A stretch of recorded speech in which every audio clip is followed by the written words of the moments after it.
Kafumba, okay? Kafumbe. And sometimes Jamonkovia. So cute. This flower is so big. You guys are rich. Oh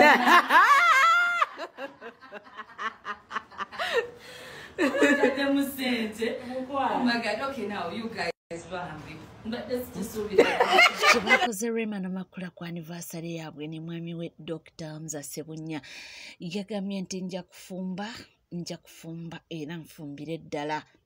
Jukira Rema Namakula ono yatugamba nti ye alinganga yakwata peni n'olupapula n'ateekako lisiti bye yali ayagala mwami byonna Mukama n'abimuwa ate mbo n'amuwa family emwagadde nnyo.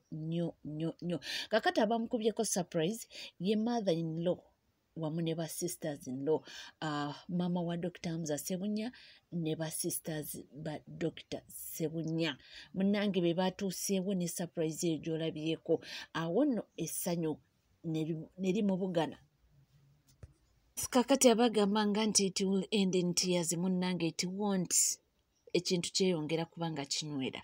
Era tubagaliza birungi byerere Mukama abateeremu obwangu buli kimu kitambule. Tuvuddeko ewa Rema Namakula nkomyewo n'emboozi ya mwana muwala Shanita Namuyimbwa aka Bad Black nga yeeyongera okuba nga tunnyonnyola oba oli atotola ebyamutuukako nga adetenga Brian White mugga. Naye because nali mwavu nnyo nga sirina kiddako nakkiriza mbutu kwambulula ne bagula omwengo omuganda kati engeri nze gye ndi omufere omubbi ne mbalimba nti lubaala nninnye Brian White yensonga lwaki yampa ssente. So Brian White ye yali amanyi nti kituufu ndiko lubaale ndiko omuzimu kubanga nabagamba bazzukulu mumpe ku mwenge nenkyusaawo eddoboozi kumbe yagwa ku mufere munne. So Brian White oyo omuwala abadde abeera mu maka ge ago nga mubeeramu ne mama w'abaana ate nga bonna abeebakako. For the worst scenario omuwala oyo ndabika baamuli obusente bwe nga balina muwunzika ku mutaka kubanga omulambo gw'omuwala nagulabye. Omuwala baakwata mukwate ne bamwokya. Brian White yali desperate. Omuwala yeetaaga justice yasooka n'akwata wala na raping ne buvaayo wano ku TV ne tubuvuma ffenna obuwala nga twabuvuma. Naye kati yasseemuka tata wa Kale omusajja mwavu talina kyano nnyo okujjako abadde anoonya mutwalo ogwo ogulabirira omwana we. Brian White yatta oyo omuwala yamusacrificinga according to the ex okuva gyendi nga yali antutewo ku musawo ne bannyambulula misana nno tukunga neeyambudde ndi ku mugga. Brian White killed the girl. Era I'm so happy nti agenda festinga justice ekyekigere kiramu. Yabadde akola interview nga musanyufu kyokka bamutute mu kooti akuba enduulu. Awoza ba mafia. There is no mafia yamusindika akole essabo. Yessaawa abakyala ne wenkubadde ki tutandika okulwanirira abakyala bannaffe. Omukyala oyo mama w'oyo omwana ali mu bulumi. Brian White afeesinga murder cases. Sacrificing people for riches. And my heart from the beginning ndi kusaidia akasajja ako katata k'oyo mwana Karo. Ndowooza mubiwulidde ebyo bigambo bya Bad Black. Oyo ye mukyala gwe tulina ate erya ntama ate ye mukyala atalimba avaayo nayogera ekintu nga we kiri. Ye Bad Black yewaako obujulizi akola ekintu era n'amala ne yewaako obujulizi. Kakati gwe ne wewaka n'otya yaba amaze okawangamula nti munnange twakikoze n'eggonde nga tuvuddeko era nga tweyongerayo mu mawulire ag'enjawulo. Yasonda ku lweggulo twalabye ekyabadde ekyema nga kitokota nga kisaanikire abantu beeyo kubanga basinkana omukulu pulezidenti w'ekibiina kya NUP His Excellency Robert Kyagulanyi Ssentamu. Naye mwattu ne alale we yawedde n'ateekamu engato ate ne bazoolekeza e Kampala naye buli gye babadde batuuka ng'abantu babalinze.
kubanga olaba essanyu nonno enzikiza ekute yabadde ekute naye ng'olaba abantu omuntu ayaayana ekyo kye bayita omukwano ogwanamaddala nga tuvuddeko eyo. Munnange Fullfigure avuddeyo n'akakasa n'agamba nti nze ndi muna NRM naye ku Mathias Walukaga kwenfiira era sivaawo. Agambye nti buli omu abeerako n'ensonga ze lwaki ayagala omuntu nti naye Walukaga oyo muntu we w'omunda. Gwasinga okunywa omwenge, ow'ekitiibwa nga gwasinga okukwata abakazi, ow'ekitiibwa nga gwasinga okukola sex. That is total nonsense. Njagala okwogera ku kitiibwa kya Walukaga Sam Mathias. Aina kadi eya nuupu. Omanyi mu bantu mumanye temanyi tutwetegerera, temanyi tulina ebintu byetwagala, temanyi tulina abantu abaffe nga baffe. Walukaga wange, Walukaga wa kitiibwa ng'ekitiibwa kye kyapoitingibwa the king from king, the mouth of king. Omanyi kyekitegeeza? Okimanyi kyekitegeeza? Bw'asudde ow'ekitiibwa amulese eri atutte omudongo, ow'ekitiibwa amulese mukwano. Ekitiibwa kya Walukaga tekyenkanika, tekibalwabalwa, tekirina muwendo gwa kizitowa kubanga munene okusinga olusozi. Ekitiibwa kya Walukaga kyamuweebwa the king of Buganda, mukamwa ka king, ng'amuyisa erinnya lye era n'amwesimira. Bwe tubalabalaba bitiibwa, ekitiibwa kya Walukaga kizitowa ttani, ettani and ttani. Segwata sana kuchetikado kisitula bwati mu ngalo ze. Ate mwana muwala wuno talina bigambo biwoomu eri Jose Chameleone amuyisiza Megali. Oyinza okwebuuza nsonga ki biibino? Embwa y'amayanja, embwa y'amayanja yalema okumanya nti yaggwako, waliko n'ovaako. Okitegeera ali eri akaka abantu, ali ku gundi ya NRM akaka abantu, bannange muwaniko obuntu abantu tebandabisa, simanya bafala. Otandise okuyimba abantu bagamba mugende. Simanya abantu ba NRM mwali mubala ki okuleetayo n'owambwa. Abantu tebamwagala. Chameleone ne bw'onookola otya abantu tebakwagala. Emirambo gy'akalagi gikyaluluguma. Famire yewammwe baagikoowa. Mulimbwa. Famire y'amayanja mulimbwa. Baabakoowa. Mwakola byonna byonna bye mwakola. Mwakola byonna byonna ebikolobero byonna. Ensi yabakoowa. Ogezaako okwenyigiriza mu NRM ensi ekwagale bati baakukoowa. Wenna olina obugulu bulinga enkonyogo, oli ku muzindaalo oyesaamirira, obakira kino, wayogera ku bebekulu, wayogera bannaye muwage baleme kundabisa. Gasi ya buloolo tubeerako buli wamu tuba tukulaba. Enju y'amayanja tukiddamu muli basiru, twabakoowa mutuli wano, mutuli wano. Enju y'amayanja muli basiru ne bwe mukola mutya. Olaba ne kano kaawizo. Nako kako ketadde mu NRM mbu basobole kugira kafuneko ko ku busente sente. Wabula mu Afrika omulambo gwa radio gwe mwatta gukyaluluma kuba tukimanyi bulungi mwe mwatta radio. Nawe muneteeka mu NRM, nawe muneteeka ludda watu abakoowa. Kali mugamba banange muwage ensi banange tebandabisa. Mukwano tukulaba buli wolaga. Tukulaba ebyokuyimba gendo obiveeko ogende bakolesa jale yettako kubanga ogwo omunyogo gwe bakuzinazina ogwo tokyalinamu wadde kanappi wadde akasiba.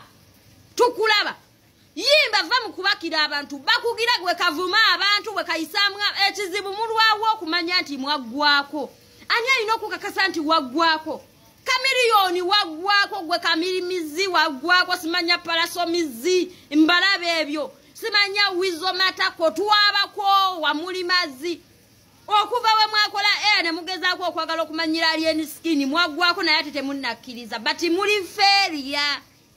muri feria stupid family. Yonga tuvuddeyo era nga tweyongeddeyo mawulira g'enjawulo. Munnange omukulu Frank Antambe bagenze ne bakola analysis zaabwe ku luyimba olwaviirako Eddie Kenzo okumunominatinga mu Grammy, naye tebabadde na bigambo by'owoomujali.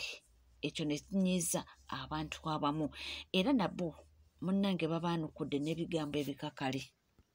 Nti omusajja Maharani Martin yayimbe naye yomu ku basajja abasinga obujega oba obubisi oba obwekibogwe nti Kenzo yabaza mikisa. Kenzo naye mikisa bali 5 and 6. N'oluyimba lwennyini nalukebeddeko ku channel ya Eddie Kenzo nga lulina abalulabye emitwalo 12 bokka. Ennyimba ze bamunominatinze naye olwa Burna Boy, Rasta, Wizkid yawo ng'ennyimba ziri mu millions and millions of views zitambudde ensi eziwulidde. So Kenzo agenda kuwangula. Ngate mulimu n'abalala abatakonsidalingiddwa abali basubmeetings ennyimba nga zikubye zinnaggwano ne baleeta olwa Kenzo nga n'ensi ye terumanyi nga bannaye video eyo nga we mugirabye sigenda kubeera mukambwe wabula ngenda ku advising abantu abamu especially Frank Ntambi mulekeraawo okwagala ofuna views mu content w'abantu bannaye ba YouTuber mwenna oba ba blogger mulekeraawo okwagala okufuna views oba likes mu content w'abantu ku mirimu gy'abantu gye bakola. Bro, okubeera nominated mu Grammy Award sikusinika mannyo ate n'ekisinga okuneewuunyisa abantu be nandisuubidde okubanga tujubisa obanga tuwagira owaffe gwe tulina Eddie Kenzo. You guys, you're putting Eddie Kenzo down. Kenzo wakabi just lwakuba mwe mubeera mwagala kolera content muwaka w'abantu gwe bakola ki gwe bakola. Kenzo yasooka n'abeera nominated olwasooka nga mulowooza bya muzannyo kati olwaleero azzeeyo ate si gwe mulundi guno ogusoose. Ntambi ne banno kiki Kenzo obuzibu yabwina n'akasuku Kenzo talina buzibu naawe Ntambi ne banno ne group yo obuzibu yabwina n'akasuku ate kasuku ennaku zino these days ye mulaba ali okay ne Kenzo babitereeza kati simanyi oba naawe simanyi like neewuunya simanyi na Georgia Moral Authority evaayo neyogera kwani ku achievements za Eddie akoze Eddie atobye bane mulekeraawo ejo emize ejokunoonya likes mu content w'abalala. Kino twandibadde tusudiya waffe twandibadde olwaleero nga mbasuubira asayimo akasuku imwe nga gundi zammwe ze mukola mubuulira abantu how to vote Eddie Kenzo ne muli mukola ki muli mukufiisa Kenzo mmwe mumanyi how much chicha investing mu music okubanga ali awo kweyo level kwali banaye bagenda kubasiba abantu batuuke nga tewakyali agamba firi Ntambi oba firi gundi abantu babikoye.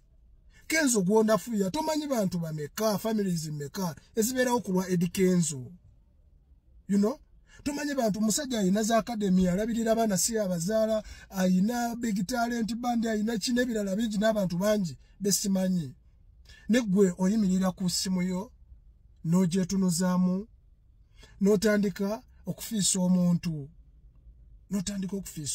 oyo. So nkusaba n'obuwombeefu Ntambi ne banno please and please mujjeewo that bad energy mujje negativity man byebyo. Onagamba nti bannayuganda tulina agatima gabi agataagaliza nti twandibadde nga ffe abasuusuuta oba abayoyoota oba oliawo kubanga tuwumbawumba ekyaffe ate mbuffe abasinze okuba nga ate twogera ebigambo ebisongovu nga twogera Eddie Kenzo ne Grammy nti yabange omuntu ayagala ki naye nga nti byonna biva ku nsonga nti lwakuba nze mpagira kino onawagira kiri nti ebyobufuzi bye bisinga okuba nga byonoona buli kimu. Era nga tukyali mu nsonga zezimu ez'obufuzi wano waliwo omukulu Eddie Kenzo yabadde agezaako okuba nga ayogeraganya abawagira eside eri endala oba opposition ngagezaako okuba convincinga nabo nga bagezaako kumubuulira nti muzeeyi atukalakasa emyaka 40 kati tuli bako tubadde twetaagayo change. Kati kitegeeza mmwe wano omuntu yenna gumulanga takoze bulungi nga mujje nga muteekayo mu kigo omulala. Ekyokubiri gavumenti yammwe eno gye muwagira sigaana mugiwagire naye naye ebeeko keereeta ne bwe kaba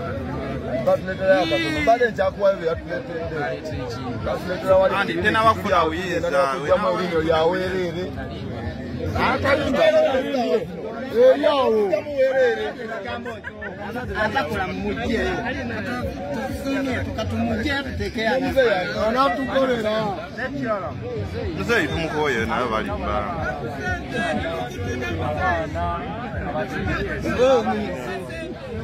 akoze emyaka 4 batuweyo kasente kati bino ebisigadde bino mwogere ku sente twagala sente twagala kirala twagala sente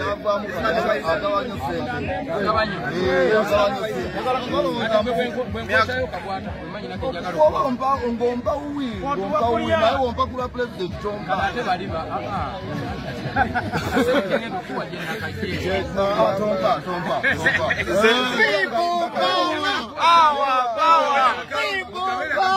Our power.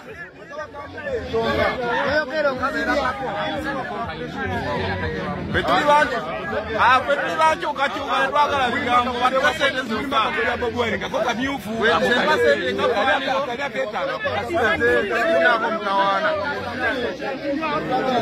simani bwate mpagire 7 tuvuddeyo mbadde mpitaita nensanga akatambi amukatambi kano omukulu Brian White yali alumba president w'ekibiina kya NUP omukulu His Excellency Robert Kyagulanyi Ssentamu yamwogerera ebigambo ebitali bituufu anti omanyi abaana kasita ekintu kituukawo nga bazza olutambi nga bagamba mukama talya nguzi.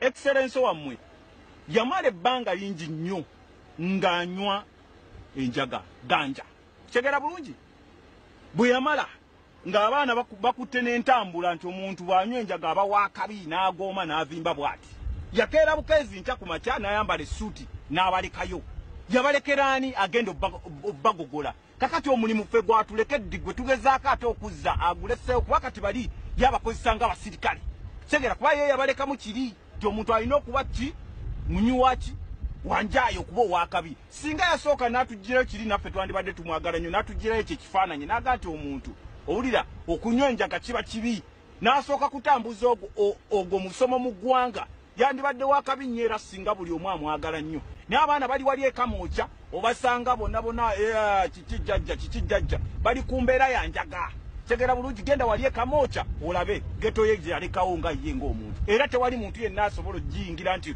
oba agiteekemu ekintu bano bonna abavubuka be bagezezaako okwefuula bageto tebakisobola kubanga ye yalekawo legasinga eyo yandisoose mu ekyo otegera bulungi obutabuukira oba mwe muga nti yetabuukira tegera bulungi yandisoose kujjawo kiri mutumanya nti atulongoosereza tawuni abantu abasinga majority etawaanya abantu abatwala obusimu bw'abantu bantu aba banywedde enjaga abantu abatematema abantu ababakabaka bakwata bakazi mu kirindi njaga tegera bulungi kati ffe bwe tuvaayo omuntu noyogera nti omuntu abadde mu mbeera bweki tusooke kutereeza abavubuka kati ngo abantu bavaayo golololo toyogera ku pulezidenti waffe simabona ayogera ku pulezidenti waffe gwe kasirisirusi gwe oli falumba eki mbabuulire temwagala kumanya mazima naye mulina okugamanya amazima ogasigala mazima omuntu osookanga kwetereza naffe ffenna tubadde ne past etabadde nnungi naye omuntu osooka ne webranding okufuuka ekyo kyoyagala okuba tegeera abaana mubaleseeri bo bali eri akati mwagala kufuuka bakulembeze mu kuki ebyo kababeeremu naye nga weebale kubanga wekomidde ku NCK TV era woba oliyo nga tona subscribinga kekadde subscribinga ringinga that notification bell sharinga likinga ebisigadde butereevu nkomawo nabyo tovaawo.